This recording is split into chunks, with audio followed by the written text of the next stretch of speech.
पावसाळ्यात साचलेले पाणी आणि अस्वच्छतेचा प्रश्न ऐरणीवर आला असताना कल्याणमधील बल्याणी परिसरातून आरोग्याबाबत चिंताजनक बातमी समोर आली आहे।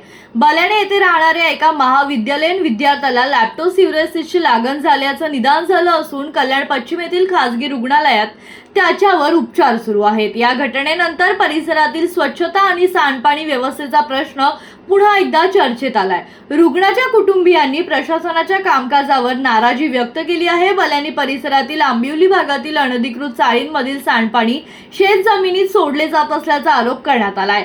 या सांडपाण्यातून नागरिकांना वारंवार ये-जा करावी लागत असल्याने आरोग्याचा धोका निर्माण होत असल्याचं रुग्णाचे काका आणि बल्याणीचे पोलीस पाटील प्रभू भगत यांनी सांगितलं। सांडपाण्याची व्यवस्था करण्याची मागणी यापूर्वीही प्रशासनाकडे करण्यात आली होती, मात्र त्याकडे दुर्लक्ष झाल्याचा आरोप त्यांनी केलाय। पावसाळ्यात दूषित पाणी आणि अस्वच्छतेच्या परिसरामुळे विविध आजारांचा धोका वाढू शकतो, त्यामुळे परिसराची तातडीने पाहणी करून सांडपाण्याचा प्रश्न मार्गी लावावा आणि साफसफाईची प्रभावी उपाययोजना करावी अशी मागणी स्थानिक नागरिकांकडून करण्यात येते।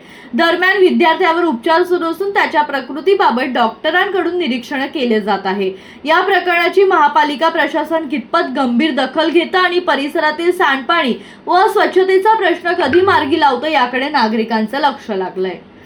माझं नाव प्रभू अनंत भगत, पोलीस पाटील बल्याणी। गेल्या मागच्या मे महिन्यापासून मी एक शासनाला म्हणजे महापालिकेत ए-वॉर्ड सांडपाण्यासंदर्भात निवेदन दिलं होतं, अर्ज दिलं होतं का आमच्या घराचं जर अनधिकृत चालीचं बांधकाम आहे, त्यांनी चालीचं बांधकाम करताना सांडपाणी पूर्ण आमच्या शेतजमीन सोडले।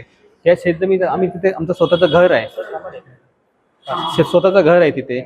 आणि आजची परिस्थिती असं झालं आहे का आज त्या सांडपाण्यामुळे आज माझ्या भावाचा मुलगा लेप्टो एजिएम पॉझिटिव्ह होऊन मीरा हॉस्पिटलमध्ये ICU मध्ये ॲडमिट आहे।